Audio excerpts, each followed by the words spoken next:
Hi everyone, welcome back. So last time हमने क्या देखा? लास्ट टाइम हमने कंसंट्रेशन टर्म से रिलेटेड देखा था कि कोई भी सॉल्यूशन का कंसंट्रेशन किस तरह से मेजर कर सकते हो और उसको हम लोग कितने डिफरेंट डिफरेंट टर्म्स में उसको डिफाइन किया था। तो अब हमारा नेक्स्ट टॉपिक है solubility. What is solubility? Okay, तो सॉलिबिलिटी बेसिकली होता क्या है? इसको अगर तुम सिंपली समझ पा रहे हो, अगर समझना चाहते हो तो होता क्या है सॉलिबिलिटी? ये H2O है।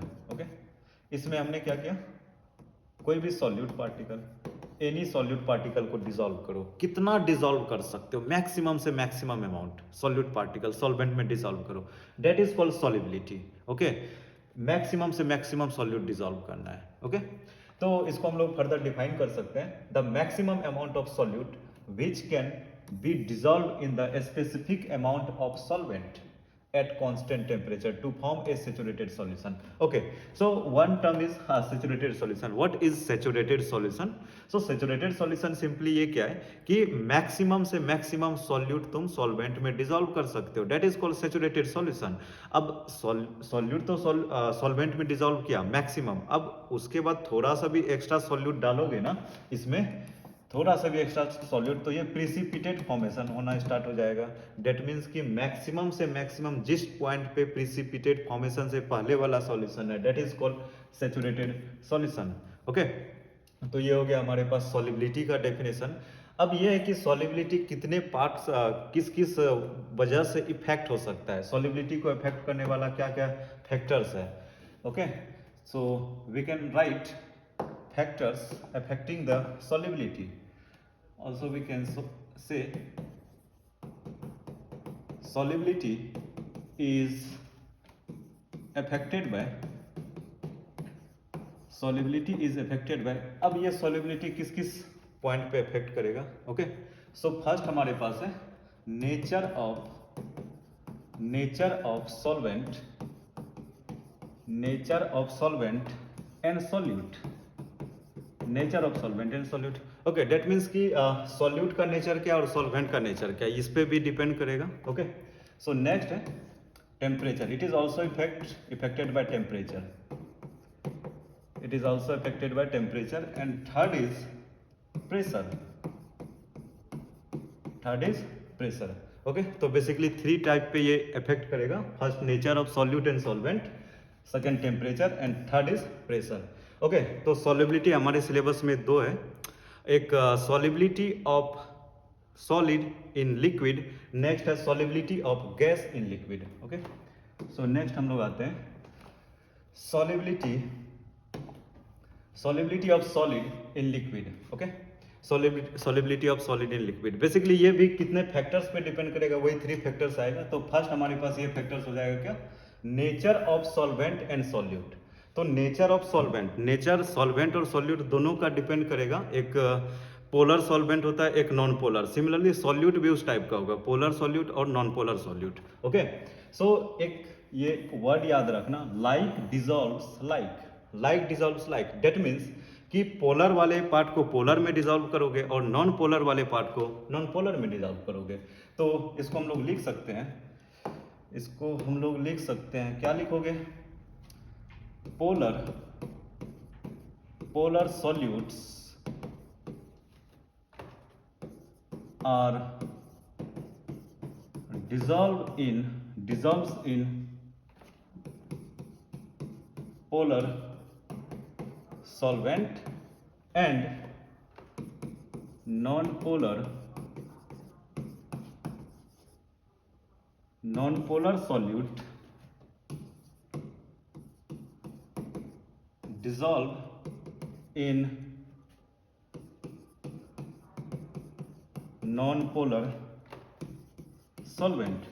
ये क्यों ऐसा होता है, basically similar type of intermolecular forces, मतलब पोलर में अच्छा फोर्स वर्क करेगा और नॉन पोलर में भी बहुत सही फोर्स वर्क करेगा। तो इसका रीजन क्या है, ड्यू टू सिमिलर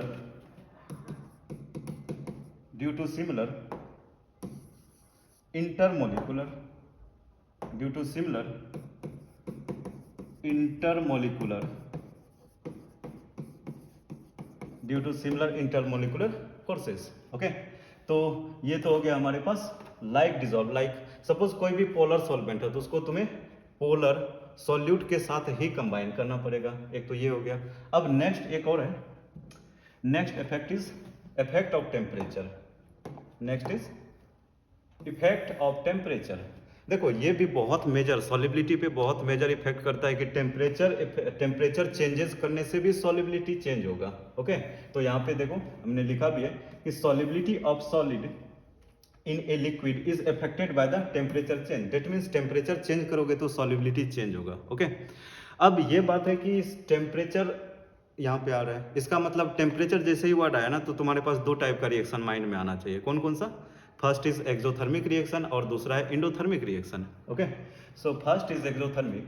अब देखो एक्सोथर्मिक और इंडोथर्मिक रिएक्शन क्या होता है। एक एनर्जी अगर रिलीज हो रहा है ना, that is called exothermic reaction, और एनर्जी एब्जॉर्ब हो रहा है तो उसको क्या बोलोगे? Endothermic reaction. तो सॉल्यूट और सॉल्वेंट, सॉल्यूट और सॉल्वेंट को अगर तुम कंबाइन करोगे तो क्या बनेगा? सॉल्यूट और सॉल्वेंट को मिक्स करोगे तो सॉल्यूशन बनेगा। ओके, सॉल्यूशन बना। अब ये जो सॉल्यूशन बना ना, इसके साथ एनर्जी आइदर रिलीज हो सकता है। अगर एनर्जी रिलीज होगा तो उसका साइन नेगेटिव होगा, और एनर्जी एब्जॉर्ब होगा तो उसका साइन पॉजिटिव होगा। ओके, तो दो टाइप का है। अगर एनर्जी रिलीज होता है तो उसको एक्सोथर्मिक बोलोगे, और एनर्जी एब्जॉर्ब हो रहा है तो इंडोथर्मिक। तो यहाँ पे दो प्रोसेस हम लोग लिख सकते हैं। If the process is exothermic. अब यहाँ पे एक्सोथर्मिक रिएक्शन है। If the process is exothermic reaction, so exothermic मतलब क्या? यहाँ पे डेल्टा एच क्या होगा? Less than zero. Okay, delta H less than zero, process is exothermic, delta H less than zero. अब इस कंडीशन में अगर तुम टेम्परेचर को इंक्रीज करते हो तो इसका के जो है डिक्रीज होगा। के बेसिकली क्या होता है? Equilibrium constant. के डिक्रीज होगा, that means solubility of the system also decreases.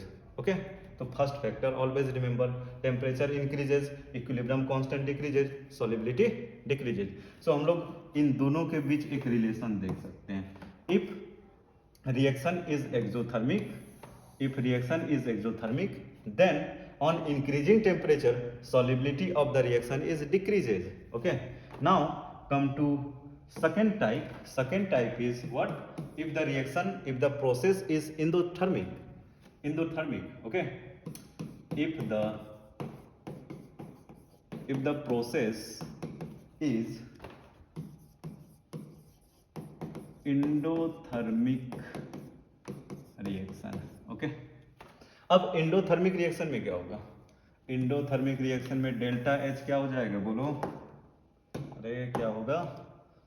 Endothermic reaction में डेल्टा एच हो जाएगा लेस देन, सॉरी, इसमें ग्रेटर देन जीरो हो जाएगा ना। जब इसका ग्रेटर देन जीरो होगा तो ऑन इंक्रीजिंग टेम्परेचर इसका इक्विलिब्रियम कांस्टेंट भी इंक्रीज होगा, और इक्विलिब्रियम कांस्टेंट इंक्रीज होगा, डेट मीन्स सॉलिबिलिटी भी इसका इंक्रीज होगा। तो यहां से हम लोग क्या प्रिडिक्ट कर सकते हैं कि इंडोथर्मिक रिएक्शन है ना, टेम्परेचर इंक्रीज करोगे तो सॉलिबिलिटी भी इंक्रीज होगा। बट इसमें क्या था? इस वाले में एक्सोथर्मिक में टेम्परेचर इंक्रीज करने से सॉलिबिलिटी डिक्रीज था। ये एमसीक्यू में पूछ सकता है। इन दोनों पॉइंट को तुम लोग अच्छे से याद रखना है ना, एक्सोथर्मिक में क्या होगा और इंडोथर्मिक में क्या होगा। चलो अब नेक्स्ट हम लोग मूव करते हैं। ये टेम्परेचर डिपेंडेंट हो गया। अब नेक्स्ट है इफेक्ट ऑफ प्रेशर। अब ये इफेक्ट ऑफ प्रेशर में हमें क्या देखना है कि सॉलिड इन लिक्विड, मतलब सॉलिड को तुम लिक्विड में जब डिसॉल्व करोगे तो क्या कोई प्रेशर का इफेक्ट आएगा क्या? नहीं, इस वाले में कोई भी प्रेशर का कंट्रीब्यूशन नहीं है। तो हम लोग लिखेंगे सॉलिबिलिटी के साथ कोई भी रिलेशन नहीं है, तो हम लोग लिख सकते हैं देयर इज नो इफेक्ट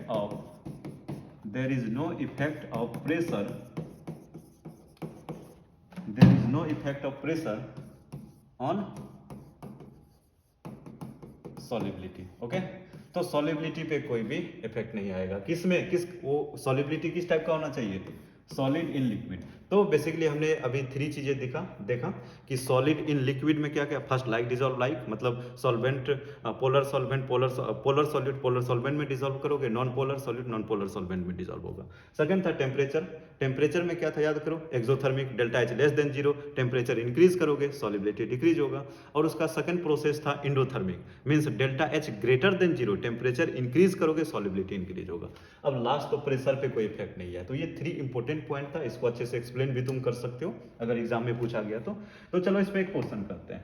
अब ये एक एग्जाम्पलर का है, एक क्वेश्चन है MCQ.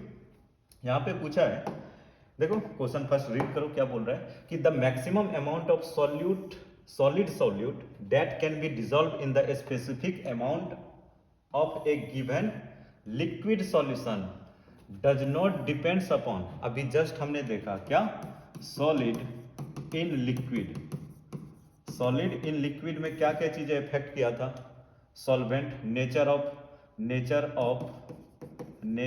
Of solvent and solute दोनों डिपेंड किया था। ये तो हो जाएगा, मतलब ये तो डिपेंड करेगा, ओके, ये वाला डिपेंड करेगा। पूछ रहा है कि does not depend, nature of solvent और सॉल्यूट ये दोनों डिपेंड करेगा। नेक्स्ट है टेम्परेचर, अभी जस्ट देखा इंडोथर्मिक एक्सोथर्मिक, ये भी डिपेंड करेगा, बट प्रेशर डिपेंड नहीं करेगा। सो इसका ऑप्शन थर्ड हो जाएगा, okay, option third is the correct answer, does not depend. ठीक है, तो ये तो सिंपल छोटा सा चीजें था सॉलिड इन लिक्विड। अब नेक्स्ट और एक इंपॉर्टेंट है part, solubility of gas in the liquid. अब हमें क्या करना है कि कोई भी लिक्विड है, सपोज मान लो वाटर है, एक मैंने एग्जांपल माना वाटर को, अब हमें क्या करना है, उसमें कोई भी गैस को डिसॉल्व करना है। क्या क्या पॉसिबिलिटी हो सकता है, किस किस फैक्टर्स पे इफेक्ट करेगा। इन जनरल तो 3 फैक्टर्स आएगा, क्या क्या, सॉल्वेंट, नेचर ऑफ सॉल्वेंट और सॉल्यूट, और नेक्स्ट हो जाएगा प्रेशर और टेम्परेचर, ओके। तो अब यहाँ पे solubility of gas in liquid है ना, तो यहाँ पर भी सबसे मेन तो वो तो हमने देख लिया, पोलर नॉन पोलर वाला। नेक्स्ट 2 जो टर्म है ना, प्रेशर और टेम्परेचर, ये बहुत इंपॉर्टेंट है। सो हम लोग यहाँ पे बोल सकते हैं solubility of gas is highly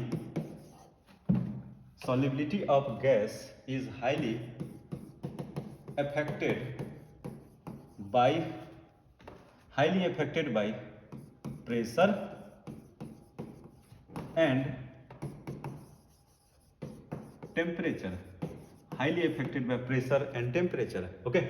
so solvent polar और नॉन पोलर पे तो डिपेंड करेगा ही करेगा, बट प्रेशर और टेम्परेचर पे भी डिपेंड करेगा, ओके।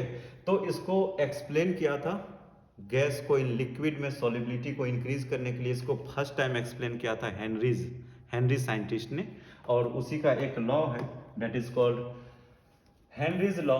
और इसने एक्सप्लेन किया था क्या, effect of pressure on the solubility of gas in liquid. Pressure का इफेक्ट इसने एक्सप्लेन किया। सिंपली इसने एक स्टेटमेंट दिया कि तुम गैस को अगर लिक्विड में डिसॉल्व करना चाहते हो तो क्या क्या बेसिक रिक्वायरमेंट होगा। उसने एक स्टेटमेंट दिया, क्या बोला कि solubility of gas in liquid at a given temperature is directly proportional to the partial pressure.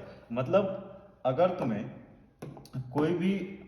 कोई भी गैस का सॉलिबिलिटी इंक्रीज करना है ना लिक्विड में, तो क्या करोगे, solubility directly proportional to partial pressure. That means partial pressure increase करोगे तो सॉलिबिलिटी ऑटोमेटिकली इंक्रीज हो जाएगा। तो ये एक इसका स्टेटमेंट था, फर्स्ट स्टेटमेंट। इसका सेकंड भी आएगा। तो इसी टाइम जब हेनरीज ने स्टेटमेंट दिया ना, सेम टाइम डॉल्टन्स ने भी इससे रिलेटेड एक स्टेटमेंट दे दिया, गैस इन लिक्विड वाले से रिलेटेड। तो इसने भी क्या बोला, इसमें भी एक इसका स्टेटमेंट था, एट द सेम टाइम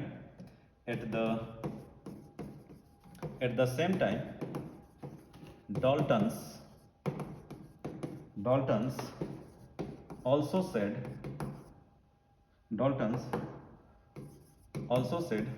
इसने क्या बोला, सेम टाइम इसने बोला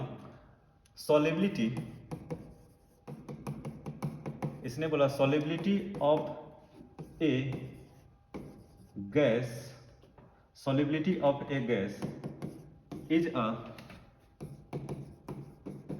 is a function of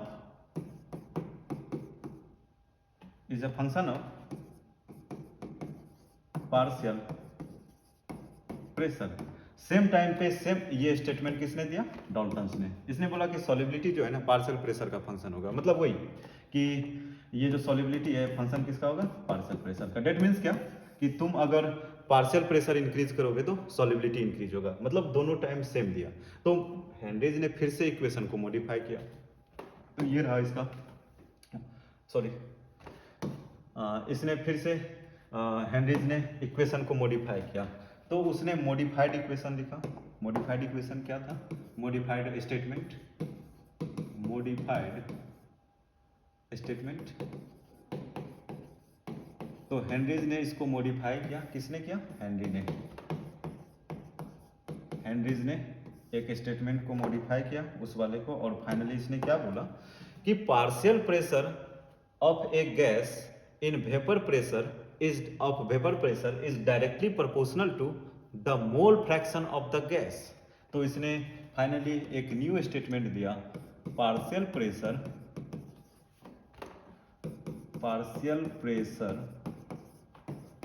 of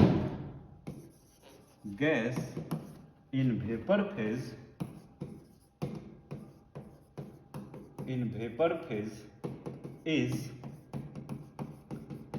is directly proportional to the mole fraction हमने ये कवर किया था, is directly proportional to mole fraction of gas of the solution। तो ये स्टेटमेंट किसका था? हेनरीज का, आफ्टर मॉडिफिकेशन। तो इसने देखो क्या बोला कि पार्शियल प्रेशर जो है ना ये डायरेक्टली प्रोपोर्शनल किसके हो जाएगा? Mole fraction. Okay, directly proportional to mole fraction. अब ये प्रोपोर्शनलिटी कांस्टेंट को अगर रिमूव करोगे तो P is equal to KH into chi. So यहाँ पे क्या क्या चीजें हैं देख लो। P तो हो जाएगा तुम्हारे पास partial pressure, okay. KH it is the proportionality constant known as Henry's constant. It depends on, अब हेनरीज जो है ना कांस्टेंट ये डिपेंड किया किस पे? It depends on nature of gas and temperature. Henry's constant दो फैक्टर पे डिपेंड किया। किस किस फैक्टर पे? ये बहुत इंपॉर्टेंट है। किस किस फैक्टर पे? नेचर ऑफ गैस और टेम्परेचर, टू फैक्टर पे डिपेंड किया, ओके। और ऑल्सो वी नो एक्स चाई is the mole fraction of gas, okay, mole fraction of gas. अब देखो इसको हम लोग ग्राफ के फॉर्म में भी रिप्रेजेंट कर सकते हैं क्या? अभी हमने क्या देखा? P is equal to KH into mole fraction, okay.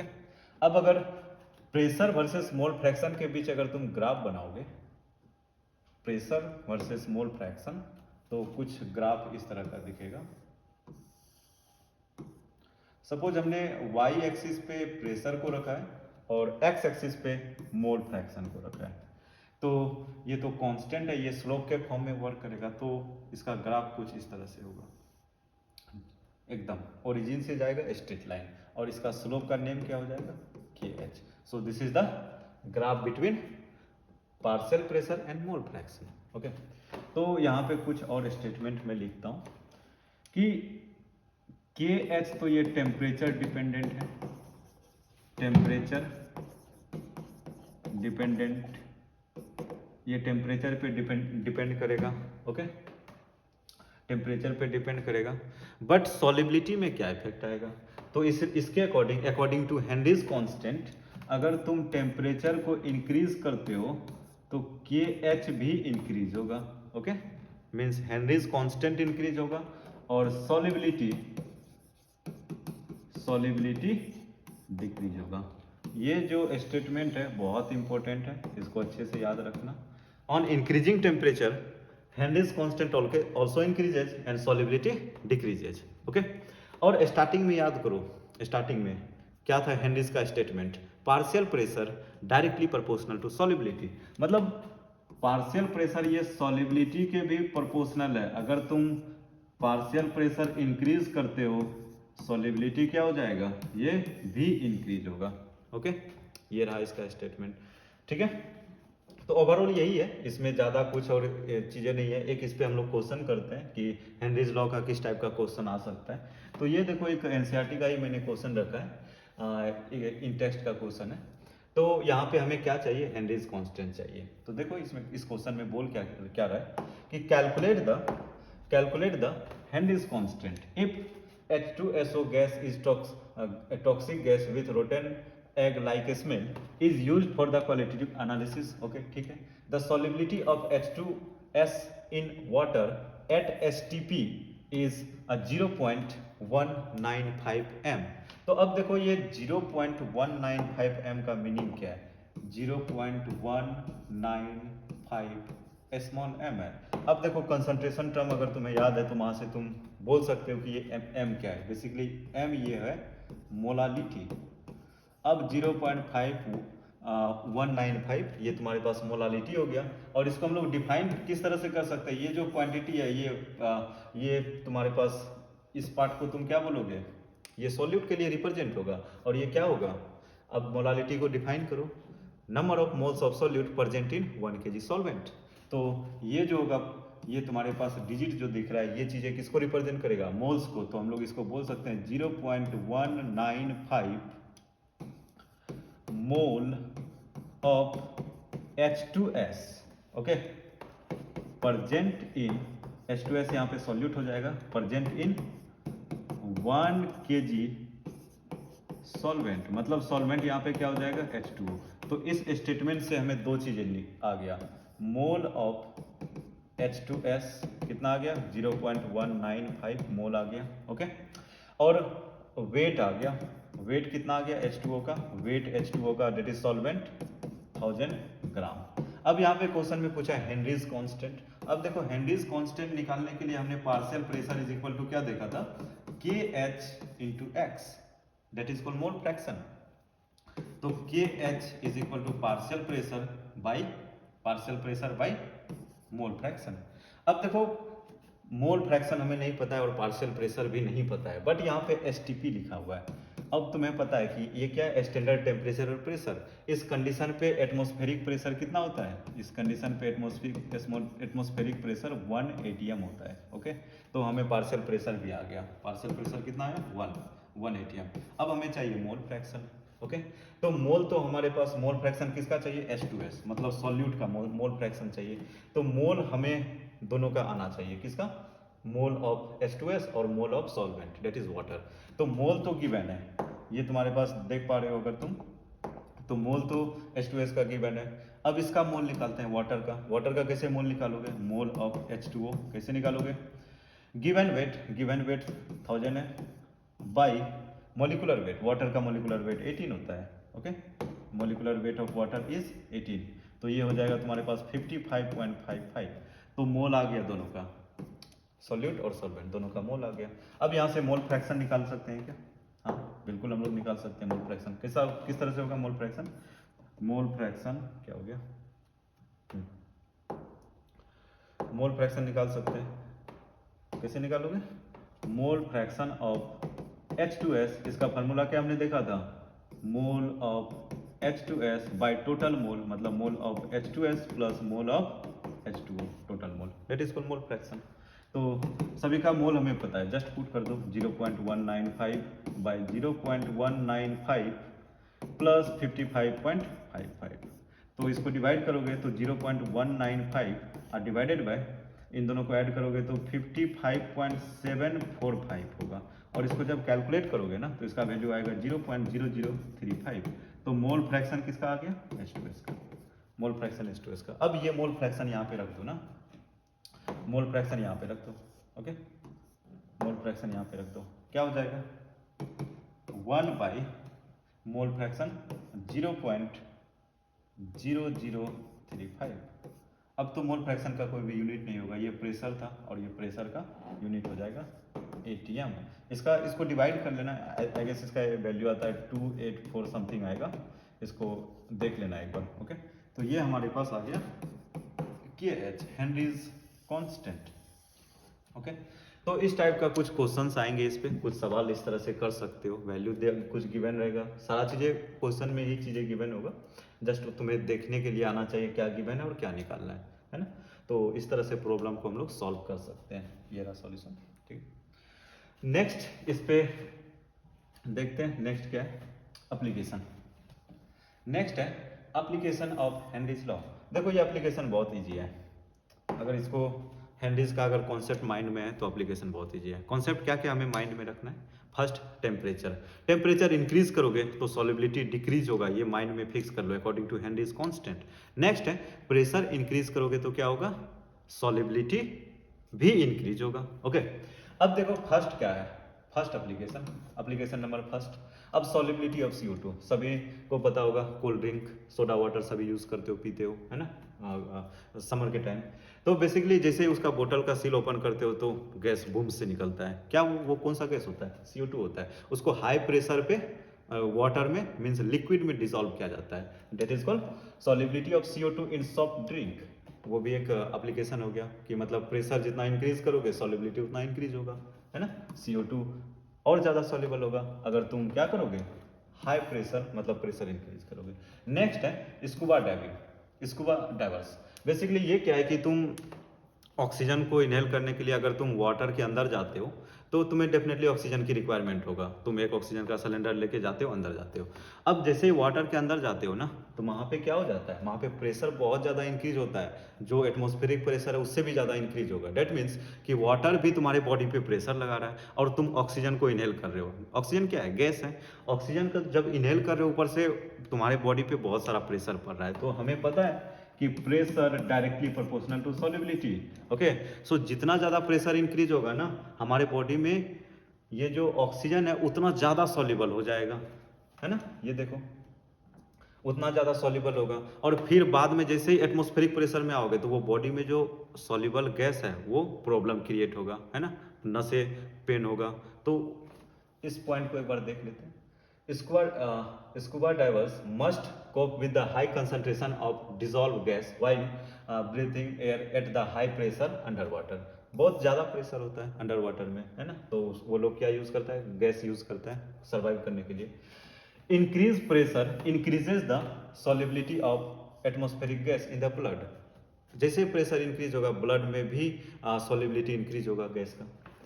When divers come towards surface, the pressure gradually decreases। Surface पे आएगा तो डेफिनेटली प्रेशर कम हो जाएगा। This release the dissolved gases and lead to the formation of bubbles of nitrogen in the blood। तो ये gas बहुत fast body से release होगा तो कुछ बबल्स भी फॉर्मेशन होने लगता है जिसके वजह से बहुत पेन होगा बॉडी में। Of nitrogen gas in the blood, this block capillaries and creates the medical condition known as bends which are painful and dangerous to the life। तो ओवरऑल कॉन्सेप्ट क्या था, pressure directly proportional to solubility. Under water pressure increase हुआ, बहुत सारा gas हमारे body में dissolve हो गया और जैसे ही हम लोग सरफेस पे आए डेट मीन्स प्रेशर वहाँ पे कम हुआ और वो गैस बहुत फास्ट बॉडी से रिलीज हुआ, जिसके वजह से प्रॉब्लम हुआ।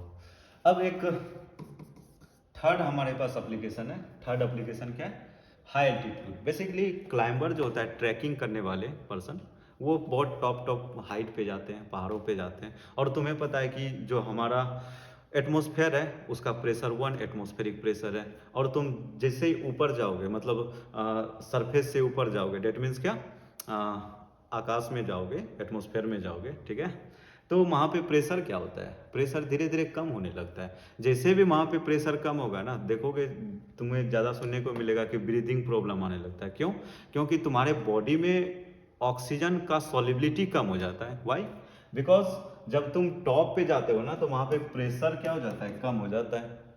प्रेशर कम हुआ तो क्या हो गया, प्रेशर जैसे ही कम हुआ सॉलिबिलिटी ऑफ गैस भी कम हो गया ना, तो प्रेशर कम और सॉलिबिलिटी ऑफ कम, जिसके वजह से तुम्हें प्रॉब्लम होती है, ऑक्सीजन की कमी होती है। ओके, तो इस प्रॉब्लम को बोला जाता है एनोक्सिया। तो इसको हम लोग देख लेते हैं। At high altitudes the partial pressure of oxygen is less than the ground level. Yes, बिल्कुल सही है। This leads to low concentration of oxygen in the blood, okay, and tissues of the people living at the high altitude और climbers. ठीक है, height पे जाओगे तो definitely आएगा। Low blood oxygen causes climbers to become weak and unable to think clearly. These symptoms of the condition known as anoxia. तो overall ये तो एनोक्सिया एक बायोलॉजिकल जो भी ये प्रॉब्लम बता दिया, बट यहाँ पे हमारे पास केमिस्ट्री का कॉन्सेप्ट क्या था? Pressure directly proportional to solubility. Pressure कम करोगे सॉल्युबिलिटी खत्म, ऑक्सीजन नहीं है, ऑक्सीजन नहीं होगा तो डेफिनेटली प्रॉब्लम होगा। ओके, तो यही था कुछ एप्लीकेशन। चलो इस पे एक लास्ट क्वेश्चन देख लेते हैं। ये क्वेश्चन है एग्जाम्पलर का, एनसीईआरटी का ही मैंने लिया है। यहाँ पे बोल रहा है low concentration of oxygen in the blood and tissues of the people living at high altitude is due to, yes, low concentration क्यों था? प्रेशर को कम किया था तो सॉल्युबिलिटी कम हो गया था। डेट मीन्स ऑक्सीजन क्या हो गया? ऑक्सीजन भी कम, सॉल्युबिलिटी कम होगा तो ऑटोमेटिक बॉडी में ऑक्सीजन नहीं रहेगा, कम हो जाएगा उसका सॉल्युबिलिटी। तो इसका रीजन क्या था? क्या बोलोगे? लो टेम्परेचर नहीं, लो प्रेशर। यस, प्रेशर कम हुआ था। हाई प्रेशर ना, both low temperature and high atmospheric pressure ना। Second is correct. ओके, तो इस पॉइंट तक आज हम लोग इसी पॉइंट तक स्टॉप करते हैं। अब नेक्स्ट क्लास से हमारे पास Raoult's law, that is vapour pressure के बारे में, लिक्विड इन लिक्विड के बारे में डिटेल्स में डिस्कस करेंगे। तो अभी फिलहाल इतना तक ही रखो, और ये जो जितना भी पीडीएफ है ना, ये सभी डिस्क्रिप्शन में मैंने अटैच कर दूंगा लिंक, और वहाँ से तुम ये पीडीएफ भी डाउनलोड कर सकते हो। चलो बाय बाय।